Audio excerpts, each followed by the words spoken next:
Hello, this is Ben Paris, Vice President of Operations for the Seminole County Chamber. You are about to hear Good Morning Seminole, our monthly signature event.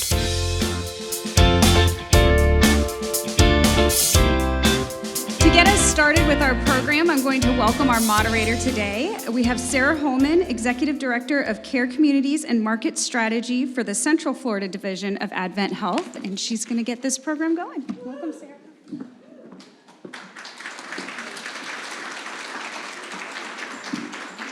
Good morning, everyone. It is so great to be here. I am so honored to moderate this panel on this topic. It's very near and dear to my heart, so I'm going to bring up our esteemed panelists right now. So as I call your name, just feel free to join me on this stage. We have Kenny Tello. He is the Manager of Physician Wellness and Resilience at Orlando Health. Yeah. Then we have Anna Kesic. She is the President and CEO of IMPOWER.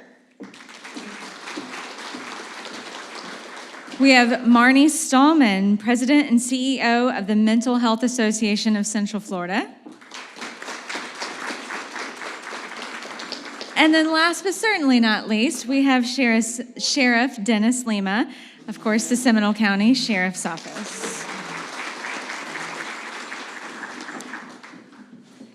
Thank you all for joining us today, and I know we have such a great turnout because we have lots of questions. We're waiting to hear what these great people will say. I just wanted to start off with a few quick facts that I've recently read. This is from a 2020 study, so it's a little bit pre-pandemic, but I think it will kick us off. Depression costs employers $44 billion across America. Depression. 60% of workers have resigned or would resign due to a bad boss or bad situation. 3 out of 4 employees believe they are more stressed than previous generations. Work-related stress causes 120,000 deaths each year. And then 80% of employees who receive treatment report improvement. So that's ending on a positive note. So this is for kind of anybody who wants to take this first question. We're obviously talking about mental health in the workplace and how our businesses can make an impact with addressing this. So let's start off with how you would define the state of mental health, good or bad, in the workplace today. So Kenny, you're closest to me, so I'll pitch that one to you. Sure. So the way that I would define mental health is the person's ability to cope with any changes and losses. Loss is really central to mental health, and not just regarding somebody passing away, but really, for instance, the pandemic. Many individuals lost the sense of safety, the sense of belonging, the sense of relationships, and so when we talk about someone with good or appropriate mental health, is someone who has the ability to adapt, to adjust to those circumstances, and therefore, the lack of mental health will be someone who doesn't have the coping skills to adapt, to those circumstances. Okay. Anybody else want to jump onto that? I would describe it as if 2019 was the year where we were experiencing or being impacted by the thought of burnout. I think 2020, 2021 is the year we lived it.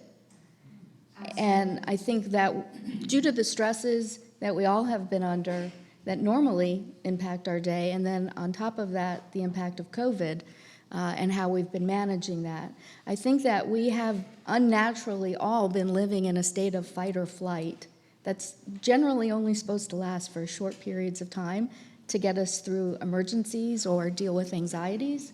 But we've been at that heightened state for so long that I also believe that it's affecting our physical well-being as well. And we're seeing in our hospitals and in our doctors' offices and certainly in our workplaces a higher rate of illnesses and related comorbidities to the physical ramifications that this has left us in. I would just add to that the experts in the behavioral health field predicted that literally the PTSD that would come from COVID, we haven't even begun to see it yet. I think we're starting to see that now, but that's going to last quite a long time. we all have to recognize that and be on the lookout for it. Yeah, so that's interesting. We talked a little bit about, you kind of took my next question, so that's great. Kind of before COVID and then the impacts after. And I feel like before COVID, it was almost a little taboo to talk about mental health and the struggles of that. And you touched on like the physical part of it and how that impacts the body. Why do you think it was taboo? And then what is your organization, or what are you involved in? What are you involved in to change that stigma? So, Sheriff, I will pitch that one to you first. And then we'll go from there. A great question, by the way, and thank you for taking on this topic. And I think that we are in a shifting paradigm when it comes to embracing social issues that lead to larger challenges. I compare it to in our business, 25 years ago or even 20 years ago, we handled people differently. Like right now, victims of human trafficking are now catered to and cared for and treated as victims. And 20 years ago, we called them prostitutes and we arrested them and put them in jail. And I envision a future where we treat people with substance use disorder and mental health as medical conditions and provide the services that they need. And I think that as a society, we're becoming more comfortable and sensitive to these things, and typically we shy away from what we don't understand. And more business leaders, community leaders are coming out and telling their story, which encourages and inspires others to follow down that path. And what we've done within our organization, the leadership must come from the top. And we know that people that work in policing disproportionately have suffered from mental illness, mostly undiagnosed, by the way, which had led to leading in suicide and all of these things because of the trauma and the experiences that are going on. So we brought in peer support teams and counseling, some online counseling, in-person counseling, to make sure that we're providing all of the services that are available to help not only the individual employee, but the family member surrounding the employee get healthy. One comment on COVID, there is no doubt. I mean, I think the momentum already started to be more socially acceptable to talk about mental health conditions. I think that, that was no longer taboo, but without a question, COVID-19, as people were sheltering in place, as hospitals were under condition black, people who were getting their services largely in social environments weren't able to do that. And when somebody loses their job, has significant death and trauma in the family, they've turned their substance of choice at greater numbers. And every time somebody's addicted to a substance, there is a co-occurring mental health condition that is present there. Now we're finally treating these conditions in a shared, common, holistic space, and not you get your mental health services over here, and you go over there and get your substance use services over there. We're combining, connecting the dots, making it convenient for everyone on this journey. Yeah, that's incredible, and thank you for leading the way. I know Seminole County is an example to the nation in what you're doing with mental health, so thank you. You touched on some of your officers, and we know obviously our healthcare workers and what they've seen, and that's an obvious connection. Those people definitely need mental health services. But when we get to the common everyday worker that's not experiencing that obvious trauma, but they're still dealing with mental health issues. What is a way that we can recognize that in our employees? I know many of us have teams here. What are some indications within our employees that we can look for that say, okay, this employee might need a little bit of help. They're not reaching out to me because it's still kind of taboo. What are some of those traits that we can recognize? So Marni, I'll start with you. Well, one of the things I think is really important to understand and to touch on what Sheriff has said here is that what has come out is we are quickly coming out of what we call the acute phase of COVID, and we are now going into the chronic management of hundreds of thousands of individuals who have recovered successfully from COVID. I think the number here in Central Florida is over 110,000 right now, out of about 385 that have been diagnosed, are now in what we call a chronic management phase, and they are suffering from what we call long hauler syndrome, where we have yet to even begun, as Anna has pointed out, really understand what are the long-term ramifications and issues that our employees and team members are going to be managing. And one of the things that has emerged out of that is that with individuals who are chronically now recovering, within 3 to 6 months, they are going to develop 1 in 3 an anxiety or depressive disorder that previously did not have any evidence of a mental health condition associated with it. So you have the co-occurrence of your workforce that may have been dealing with traumas and things of those natures, and then you have now this new group. And one of the things that often, they're hiding in plain sight.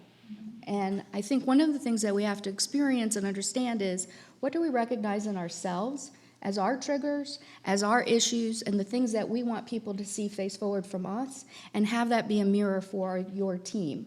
One of the best things that we can do as an employer is model for our team members how we're doing our own self-care, how we're managing our own issues and difficulties, and how we're expressing how we can say it's okay to get help. And that's a big step.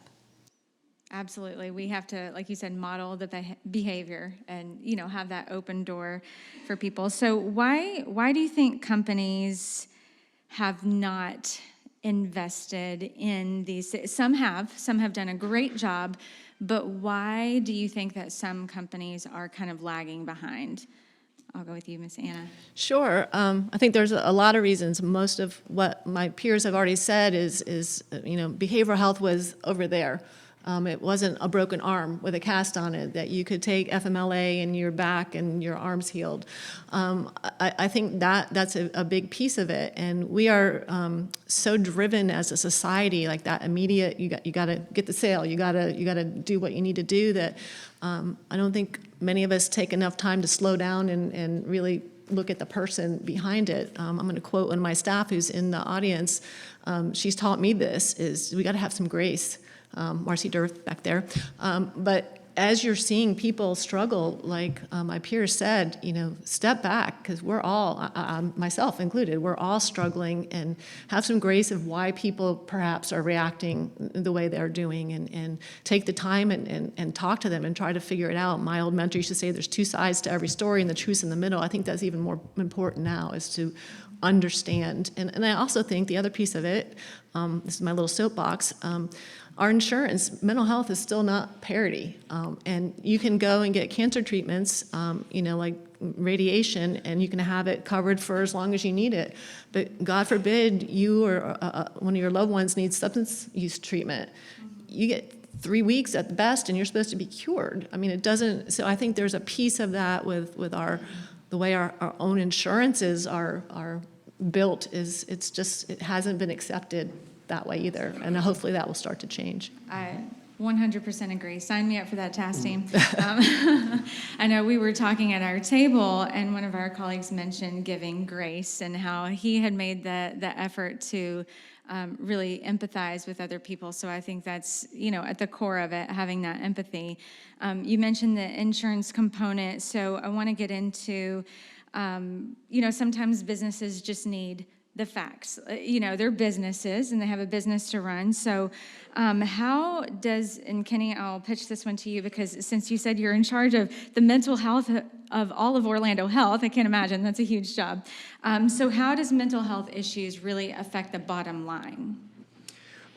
So here's the thing, and so I'll piggyback of what my colleagues have mentioned, is mental health is difficult to quantify.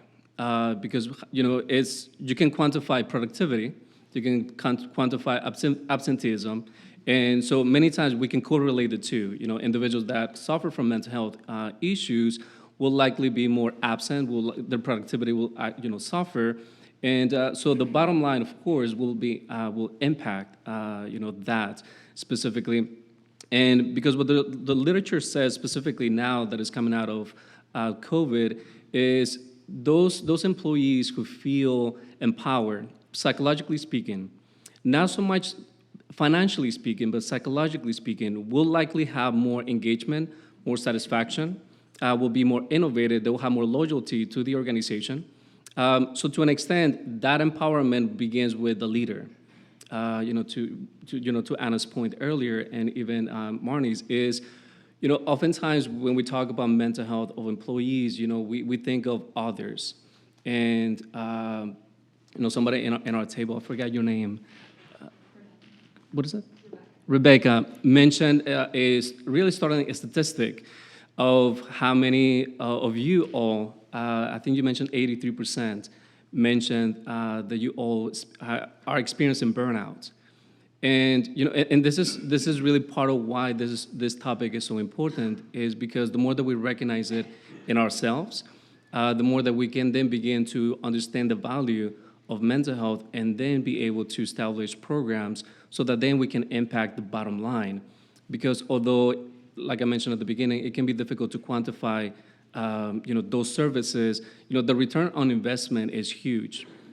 Because when you have someone that is anxious, depressed, stressed out, and not just in healthcare, but really in any industry, you will likely suffer from that individual's productivity, or maybe that individual, because they have a lot of anxiety, depression, the relationships with the team will impact the culture of that team. So then you start to wonder why people are leaving from that specific department, or why that individual at one point was a top performer and something's changed.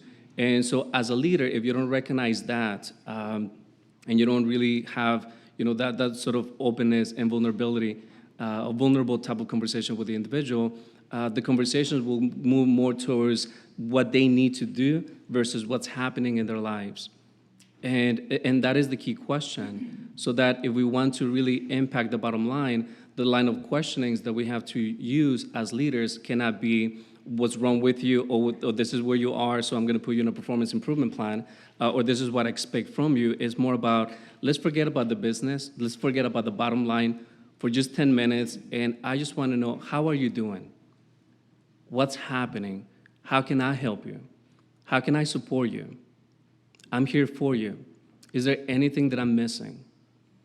When you become that authentic, transformational, whatever description you want to use, whatever model of leadership you want to use, the conversations change. And when you do that, then the individual will feel valued, will feel recognized, will feel seen by you. Because when I talk to not just employees of Orlando Health, but even other organizations, one of the main complaints that I hear from employees is, I feel invaluable, I feel invisible, I don't feel like they see me. They just care about what I do for them. And when we talk about also the new generation, like the Gen Zs and even millennials, they have a different mentality, it's a different mindset. So mental health for them is actually much more important than it was for the older generation that used to be a badge of honor to just go in, work, and just get the job done. The new generation doesn't have that mindset, that mentality. So even for the new generation, mental health is not as much a taboo as it is for the older generation. They're much more open to having these conversations. They're much more open to use hashtags such as, good vibes matter, or self-care, all of these ways in which they're communicating through social media. So all of these things are really factors that will then impact the bottom line. So my encouragement, and to answer, to close the loop on the question is, yes, focus on the bottom line, but focus more on all these other factors, the type of conversations that you're having with your employees, the way in which you're empowering your employees, the way in which you are paying attention and they feel seen by you, because if they just feel like they're a number, that's contributing to their own mental health issues, and then they don't feel safe at work, and then they are all of a sudden leaving the organization, which is impacting your bottom line as far as retention. And then you wonder, why are they leaving? And the reality, again, it might be because there's something going on within them or the culture in that department, that if you begin to generate those conversations and then create programs, which I'm sure later on we'll talk about what exactly you can do to impact that and to really empower your employees, then you begin to move the needle towards mental health, which then will automatically translate into a positive impact on the bottom line. And if I could just add, employees don't leave companies, they leave managers. And in all of the wonderful things that Kenny has just outlined here, there are other ways also to ingrain and embed into your organizations and your businesses some of the topics that we've just discussed or heard here by how you provide your benefits. So it isn't just as the manager, but it's also the culture within the organization itself. Do you have one day a month that you consider a mental health day, where you let your team have that day off, or half a day? How do you ingrain the recognition that self-care is important within the constructs of what you provide your team members as parts of their benefits? One of the things that's very difficult, at the Mental Health Association, we have about 20 employees, so we're right now up for our renewal for our health insurance, right? And I'm constantly looking at two hats. How do I save money for my organization, but how do I provide benefits that are rich, that can be utilized for our team? Health insurance isn't there to be there for an emergency. It's there, I believe, to be used so that it can preventively cause people to go and seek care and services, so that when those emergencies happen, they're not as catastrophic. So that's another way, I think, that as we're personalizing our approaches to our team members, also what are we signaling to them in the work environment about the kinds of benefits and practices that we're creating as a culture that will allow our managers that deal with them to be those expansive individuals that can recognize them and provide grace. I love that, and a little plug for the healthcare folks in the room. I'm with AdventHealth. I know he's with Orlando Health, and we have some of our leaders. Self-care is healthcare. Don't put off taking care of yourself. I read it was a meme, but it hit me hard for all the moms in the room and dads. Don't put off taking care of the most important person in your child's life. If you don't take care of yourself, who's going to be there for them? So, little plug for that. Sheriff, I know you wanted to mention something. Yeah, I think now's the time, because I offer a very unique perspective here as a public safety professional, as a CEO of an agency of 1,500, and then as an elected official. My eyes have been kind of open to these things, and I'll add on to that. Many would argue that we run one of the largest mental health facilities in the county with our correctional facility, with a 1,400-bed facility, and disproportionate population, unfortunately, ends up incarcerated in lieu of other options. But I think it's important as business leaders that we look at a few things. One, our EAP system, our employee assistance position in the past, has been largely in need of reform. Many people have tied that in combination with some type of discipline, like you're going to take a couple of days off work, you're not going to do this, and you're going to have a mandatory referral to EAP, which automatically sends this taboo of voluntarily reaching out for that. When people call, and I suggest as business leaders that you do some, blind shopping or undercover boss, and call those hotlines and see what happens when you reach the other person on the phone. And I'm going to suspect that more often than not, in many cases, you would be disappointed. Hey, contact me in another 5 days, or you got to call this number. When somebody picks up that phone and calls, that is the moment in time where you got to get that person the help and connected to the services that they need. Additionally, many of you in this room, I know, have read Jim Collins' book, Good to Great. It's being good at something is what prevents us from being great.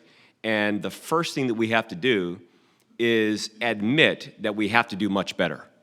There is absolutely no reason why we should be nearly last in funding for mental health in the state of Florida, when we're the third largest state based on our population, but we're nearly rock bottom when it comes to this. And lastly, because I know you have questions, the criminal justice system disproportionately treats people based upon what their mental health condition is. We know that 20% of the population suffers from some form of mental health condition, some diagnosed, some undiagnosed, and it's spinning of the wheel. If your mental health condition presents itself in later stage in life, like a late stage memory disorder, and you're found wandering away from your home, you walk into somebody else's house in the middle of the day, and the homeowner walks down, sees you at the sink washing dishes, they're going to call 911. Law enforcement's going to arrive, and when they find out that you suffer from dementia or whatever it is, they're going to reunite you with your loved ones. They're going to put your name in the system to say, if you see Jane Doe walking down the street, please, here's where she lives. You're going to treat her with loving and caring and compassion. However, if the wheel spins and it ends up on paranoid schizophrenia and it presents itself at 21, 22 years of age, here's the options for that adult. And I emphasize that adult because our system right now blocks out the parents of somebody who's over the age of 18, although their cognitive ability is not of a 22, 23-year-old. The option for them is being charged with a serious felony offense, if they're washing dishes and they're holding a knife, armed occupied burglary, or there's disproportionate negative encounters with law enforcement because when you see somebody with a knife, you're not able to properly diagnose them at the time. Or three, you through a downward departure, you're able to look at the option of not guilty by reason of insanity. Now, as employers, which one do you want to hire? Somebody who's convicted of a felony and goes to prison? Somebody who is found not guilty of a major felony offense because they were insane at the time, and it minimizes one's self-sustainability. And this is why, I worked with our county with the American Rescue Relief Act because there was a direct correlation to COVID and mental health, and they were able to give us $9 million to address mental health. I'm very proud of our partnerships with all of our healthcare providers, but uniquely AdventHealth, because they've been really taking the lead on our Hope and Healing Center, and we will be doing some more things in the very near future to combat this. But there's a lot going on. To put it in perspective for all of you, we have more than 3,000 involuntary admissions since January 1st. We Baker Act nearly 280 to 300 people per month. Many of them are frequent victims of this process and system, meaning that they're being Baker Acted or involuntary admitted, not because they meet the criteria, because somebody has stretched the criteria in lieu of incarceration. This is a big problem. The good news is we have a strategy that is going to combat it and fix it. There's so much being done and so much that still needs to be done. I feel like we should have a part 2 on this discussion because we haven't even touched telehealth, kids in schools, and all of that. And I want to make sure we have time to address questions from the audience. This podcast is sponsored and produced by AVL Essentials, your essential audio-visual production company. From podcasting to live event production, we have you covered. Please visit avlessentials.com to learn more about us. So with that, I will open it up to the audience. I'm sure there are questions. Yes, sir. Yes, sir. I think this gentleman behind you was first. Nope, you are right there with the glasses, sir. Thank you. Paul Bertram. I'm the service officer for Post 183 American Legion.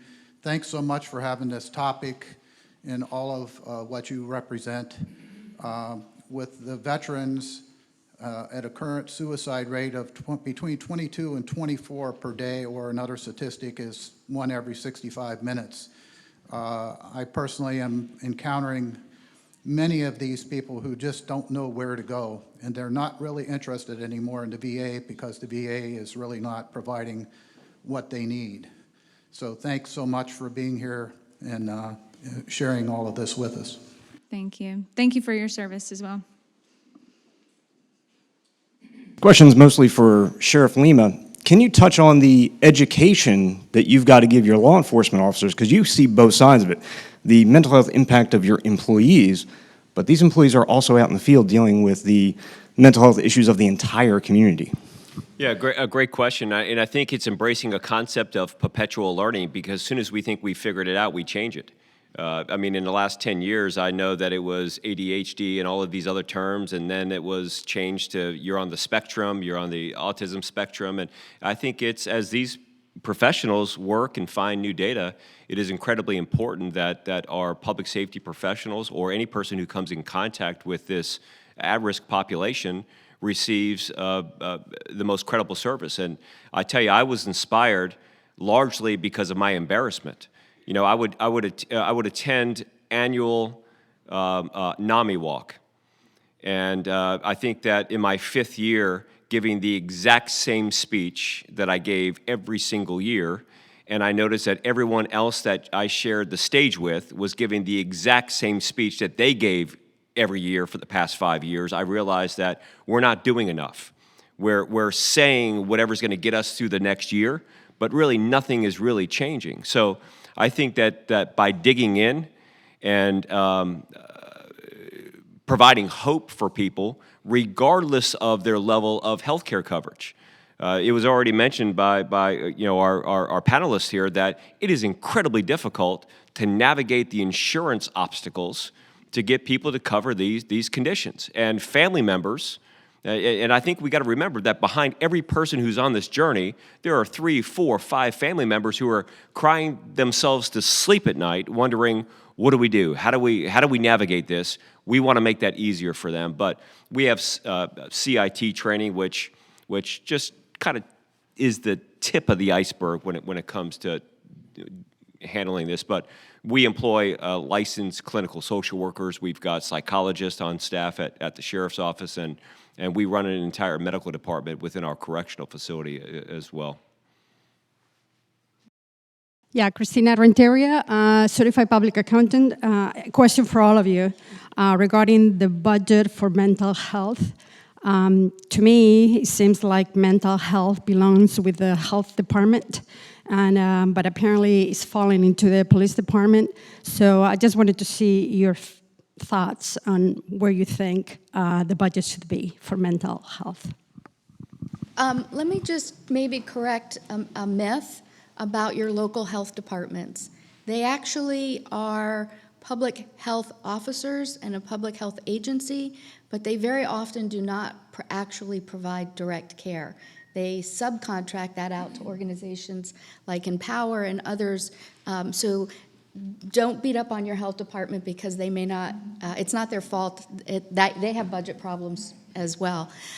One of the things I think I want to plug here, especially as this is a chamber function, the Florida Chamber of Commerce for several years now, going back I think to 2013, the state of Florida has not expanded Medicaid services and eligibility in practice in commiserate with the rest of the country. We are, as the sheriff has pointed out, 48th out of 50, and that's not the good 48, that's the low 48, in what we provide per resident or individual here in the state of Florida allocated to mental health services. The expansion of Medicaid has been an issue in our legislature and here in our state going back to 2013. And the Florida Chamber actually was one of the first organizations to come out in front to propose that Medicaid expansion take place. And I know that they're actively doing that with Mark Wilson and a number of other people that are trying to move this conversation forward. But you as business owners can contribute to that conversation and add your voice to your local legislative delegations, and as you make your way, if it's appropriate, up to Tallahassee, to carry the conversation forward, because by doing that Medicaid expansion, we will be able to provide and capture for more individuals benefits and services that they currently are excluded from because of the eligibility criteria. I'm sorry. I just wanted to give a plug because I don't want to be misleading. You know, I work with Governor Ron DeSantis and First Lady Casey DeSantis and Attorney General Ashley Moody, and they are incredibly plugged in on this topic and are willing to devote whatever resources are necessary, particularly with First Lady Casey DeSantis with her Hope for Healing initiative that we play an active role on. So I think that there's a bright future ahead because they will continue to dig in, advocate resources for this, and we have 3 real funding sources that can aid in this process. One is the multiple district lawsuits against Big Pharma that at least 3 jurisdictions as well as the county in Seminole are involved in that. 2, the class action suits, the suits of the state of Florida and many other states across the country against the Sacklers and Purdue Pharmaceutical. And then, of course, the American Rescue Relief Act that we've benefited from that $9 million that has come in here. So So although there may be concerned statewide funding locally, and with the support of our local lawmakers, it does look like we're going to get the resources here in Seminole County that we need to accomplish some of the things that we want to do. So I don't want to confuse what we're doing here in Seminole to the statewide effort, where there's many jurisdictions across our state that are not having this conversation, not having this dialogue, and we're in a better position here. Can I add just one quick thing to that? I think also, I've been in this field for 30 years, and I never thought I'd say this, but Florida Medicaid actually is way ahead of commercial insurance in its behavioral health coverage. I can say that because we are the leader in telehealth services. Prior to the pandemic, we've done over 1 million services for behavioral health, and that's only funded by Medicaid. Commercial insurance does not cover the same services, and I don't want you to leave. I think this is another piece of the stigma. When we talk about Medicaid and all that, we automatically go toward poor or underinsured. They're not the only people that suffer from behavioral health issues, and it's a mistake if we leave here thinking that, because prior to the pandemic, 1 in 5 of you have a diagnosable mental illness. I would venture to guess it's probably most of you at your table right now. There's nobody that got through this without some sort of behavioral health issue, whether we were talking earlier, you started drinking more because you didn't have anything else to do. I mean, it's a common thing, but it's also treating your depression.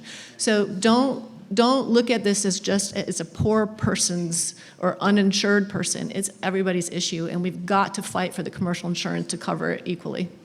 Yeah, I'm so glad you said that. In the spirit of tearing down the stigmas, many of you know me as a wife, a mother, a successful businesswoman, a singer, many other things. On paper, my life is perfect, but I am a sufferer of depression, anxiety, diagnosed with PTSD, postpartum depression. After all 4 of my children, it got significantly worse. So you see me, you see, what I look like, and it's not the typical picture of mental health issues. So I just want to challenge us all today to give that person at your table a little empathy, and just think about what they might be going through. Their outward appearance is not always their inward appearance, and thank you.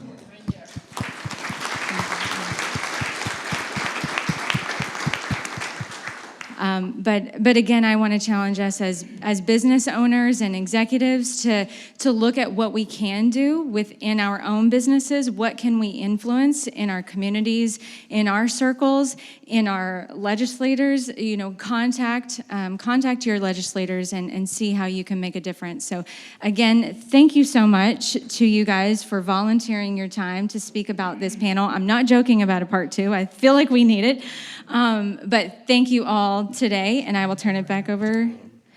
We have time for one more question? Yeah, if you don't mind. We'll Thank let you. Yeah? Yeah, and just to piggyback off of what you just said, I appreciate you so much for sharing. It kind of goes in line with my topic. Right now in our country, women don't get any type of postpartum or after they are having their baby type time off or PTO at all. What I was going to ask is, currently we get sick PTO time for, I don't know, if you were to get sick for whatever reason may befall you, but we don't delegate anything specifically to mental health. I know we said giving our employees mental health days, but that's not paid days, I'm assuming. A lot of times people can fall homeless because they are not able to take care of themselves and work, and it results in them having to be sent home or, whatever may happen. So do you think there's any possibilities of those type of PTO time or just funds delegated to people being able to have time away but still be getting paid because they're suffering from mental health issues? I think that's up to everybody in this room. As a CEO of a company, I can determine how much PTO time and what it can be used for. So I think that's a challenge to all of you. And in my organization, I do it as a 1 day off paid mental health day. And that, again, is a decision along with my board of directors. We make an investment we don't want the people that do the work and carry out our mission to have to come back and be a constituent in the services that we're providing. And we do as well. I mean, I've sent people off for months into residential, treatment opportunities and all of that. So, it's an investment. It's, it's caring for that individual. I recently, become friends with a CEO for Barry Waymiller, Bob Chapman. And, he authored a book, Everybody Matters. And he said something that really stuck with me that I sometimes quote back. And he said that society would be much better, not only the business community, but society as a whole, if we treated every person that we came in contact with by recognizing that everybody is somebody's precious child. And if you treat everybody as if that loving, caring child that we want great success for, then we're more compassionate. And I think that sometimes the whole traditional paradigm, the expectations have occupationally institutionalized us to say, well, I can't do this or I can't do that, as opposed to saying, you know what, we're just going to do it, and we're going to provide this opportunity. But I think that people in this room can do that. Something I'd like to challenge everybody as a thought to leave with today is, instead of saying no but, say yes and. If I may add something really quickly, is, the word investment has come up constantly here in answering to your question, because when you think of just the bottom line of, okay, if I don't have someone at work and they are on PTO, that means I don't get whatever outcome I will need from them. However, if you think of it as I'm investing this day on that individual, more than likely you're going to get much more out of that individual when they are actually at work than when they are on PTO. Because one of the issues that as business you're going to be facing is the changing when it comes to flexibility. Before, it used to be flexibility when it came to location. Can I work from home? Now the issue you're going to be facing as business owners is flexibility when it comes to time. When can I do this? Because the pandemic forced individuals to find what worked for them at what time. And so the 8 to 5, the 9 to 4, et cetera, model, may not work. So when it comes to, mental health, is understanding, number one, that it's an investment, and two, and this is why I actually believe that a part two is needed, is what are we doing to prevent the individual from needing that PTO? Because, the conversation so far has been around what do we do with those individuals that are currently having mental health. But we also have to then focus our attention as to what are we doing to create a culture in our organization that prevents or that mitigates and that helps those individuals when they are having that. Because if all we're doing is responding or reacting to after the fact, then we're constantly going to be asking, budget questions or, what is it that we need to do as an organization. However, when we build programs to educate, to empower, to encourage, to teach leaders, emotional intelligence, when we provide these programs, for instance, at Orlando Health, that's one of the things that we have been doing a lot, is what do we need to do as an organization, and which meant, expanding the services that we offered, so that, hopefully individuals don't get to the point of saying, I need to take a PTO, either you give it to me or I'm gonna call in sick because I really need it, or I'm just gonna go somewhere else and you're gonna lose the talent. So again, think of investment and think of ways in which we can be more preventative rather than fixing it or trying to fix it after the fact. Yep, I think we just found our second topic, preventative care. But I'm gonna turn it over to Rebecca, but please join me in thanking this wonderful panel today.